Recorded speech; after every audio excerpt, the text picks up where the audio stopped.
বাঁশির এক টুকরো সুরে ভেঙে যায় রাধা আর আমি। কৃষ্ণ নামেই শুরু শেষ, নেই আর কিছুই চাওয়া পাওয়া দামি।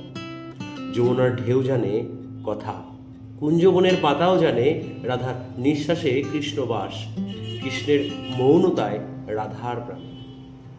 দেখা না হলেও মিলন হয়, স্পর্শ ছাড়াই বাঁধন।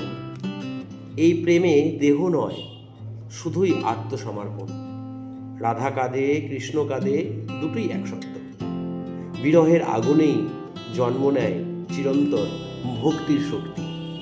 রাধা নেই, কৃষ্ণ নেই, নাম দুটি এক হয়ে যায়। যেখানে প্রেমী ঈশ্বর, সেখানেই বৃন্দাবন জাগে রয়। রাধে রাধে। রাধা কৃষ্ণের প্রেম কাহানি কোনো সাধারণ প্রেম নয়, এটি ভক্তি, ত্যাগ ও আত্মিক মিলনের চিরন্তন উপখ্যান।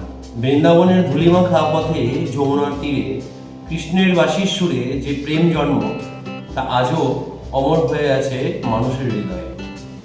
শ্রীকৃষ্ণ ছিলেন পরমাত্মা আর রাধা ছিলেন তার পরম ভক্তি। কৃষ্ণের বাঁশি বাজলেই রাধার মন ছুটে যেত বৃন্দাবনের কুঞ্জবনে। চোখের ভাষা, নীরবতা, অনুভব আর হৃদয়ের টানে গড়ে উঠেছিল এক অপার্থিব প্রেম। সেখানে ছিল না কোনো শর্ত, ছিল না পাওয়ার আকাঙ্ক্ষা, ছিল শুধু নিখাদ ভালোবাসা। রাধাকৃষ্ণের প্রেমে বিরহী ছিল সবচেয়ে বড় মিলন। শারীরিক দূরত্ব থাকলেও তাদের আত্মা ছিল চিরকাল একাত্ম। এই প্রেম শেখায় ভালোবাসা মানে অধিকার নয়, ভালোবাসা মানে নিজেকে সম্পূর্ণভাবে সমর্পণ করতে। রাধে রাধে।